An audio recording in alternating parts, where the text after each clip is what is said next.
Мен сіздерге бұл видео сабақта фьючерстің ішінде настройканы қалай жасаймыз, сол настройканы көрсететін болам. Бұл жерде қиын емес, бір-ақ рет настройка жасасаңыз, сол жеткілікті. Сіздерде ең басында дәл осылай тұрады. Даже мынау 5x-та тұрады, примерно сіздерде осылай 5x болып көрініп тұрады. Қазір мен басынан бастап көрсетейін деп жатырмын. Қараңыздар, бізде скрин жасап көрсетейін. Мына жерде бізде coin M деген бар, и қасында USDC M деген бар. Так. USDC M деген бар. Екеуі де бірдей как фьючерс секілді. Мысалға, екеуі де графиктері бар, фьючерс секілді тұрады осылайна. Бірақ біз USDC M дегенді ғана пайдаланып екеміз.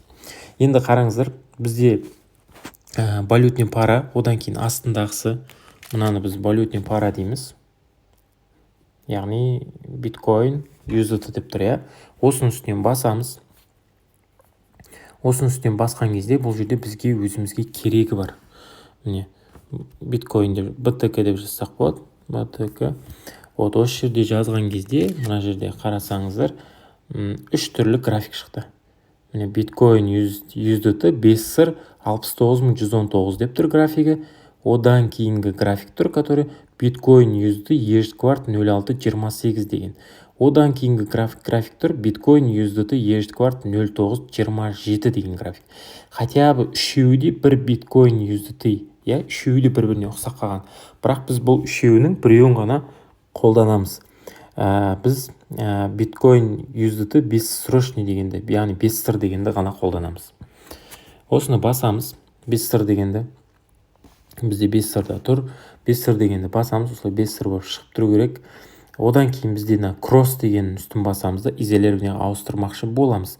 Бірақ өкінішке орай осындай невозможно деп шығады, ауыспай қалуы мүмкін кейбіреулеріңізде. Егер ауыспай қалса не болады? Мына жерде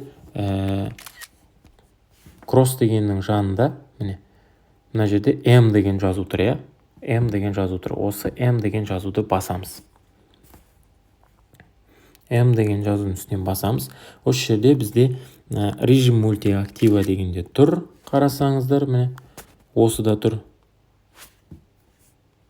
Осыда тұр. Бұда тұрмау керек. Бізде режим одного актива дегенде тұруы керек.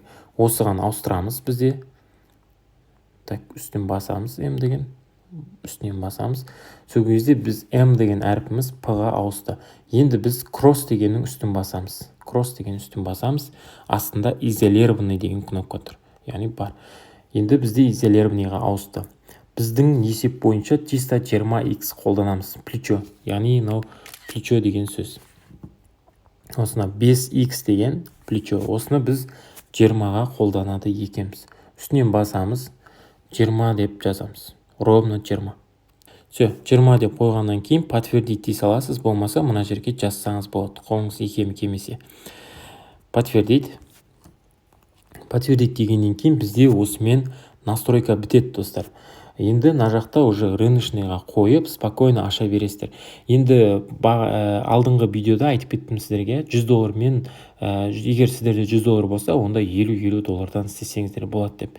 Егер $50 болатын болса, онда $25 деген сияқты. Мүмкін сіздер $20 бастауларыңыз мүмкін да, $20 ашсаңыздар да болады. Ешкім сіздерге ешқандай кедергі жоқ бұл жерде. Жалпы айтайын деген, қандай суммамен болсын жасап көрсеңіздер болады. Яғни $20 болса, $10 осы жерге қойып, 50%-не қойып, купить лонг деп, яғни 50%-не қойсаңыздар, ол міндетті түрде, яғни 50%-не қойып, стоимостына қарайтын болсаңыздар, ол сіздерде, егер общий доступный суммаларыңызда $20 болса, онда $10 сіздер спокойно ашасыздар. Келесі бірінші страховканы $10 қоясыздар. Жалпы настройка осы, ары қарай дальше кете береміз. Ары қарай тек қана есеп болды. Ешқандай настройка ештеңе түртпейміз. Қалған барлығы есеп, тек қана одан кейін мына купитті басу керек па, лонгты басу керек па, шортты басу керек па деген сияқты өзінің есептері бар. Айтпақшыдай айтып кетейін, сіздер егер шортқа ашқыларыңыз келсе, шортты да ашсаңыздар болады, астыға кетеді деп. Ол кезде цена ликвидациядан, цена ликвидацияға 50 қосып страховка ашасыздар дедім ғой. Ал егер шорт позициясы болса, -10 деген сан алып тастайсыздар. Ол жақта кішкене бөлектеу болады. -10 дейсіздер, ликвидациядан аласыздар да, сол кезде мысалға там ликвидация 65 мың болып тұрса, ровно минус 10-ды алып тастасаңыз 64.990 болады. 64.990-нан мына жерде лимит дегенге ауыстырасыз. Так, 64.000 мысалға, 64.990 дейсіз да, жазасыз. мына жерге тоже қалған полный суммамен не істейсіз, кіріп кете саласыз шорт деп. То есть 50%-не кіріп істей берсеңіздер болады. Бірақ айта кететін нәрсе, сіздер бір позиция, бір страховка болғаннан кейін бұл жерде риск болуы мүмкін, сондықтан да көп ақшамен кіруді кеңес бермеймін. Жалпы егер көп ақшамен кіргілеріңіз келсе, лучше сіздер полный стратегияны түсініп алыңыздар, сол стратегиямен жұмыс істесеңіздер, ол кезде бір тиындарыңызды жоғалтпай спокойно не істеуге, ақша табуға болады. Жалпы біздің стратегия осы. Егер сіздерге ақпарат пайдалы болған болса, жалпы біздерге бір кері байланыстарыңызды беріп жіберсеңіздер, рахмет, сіздерден сау болыңыздар.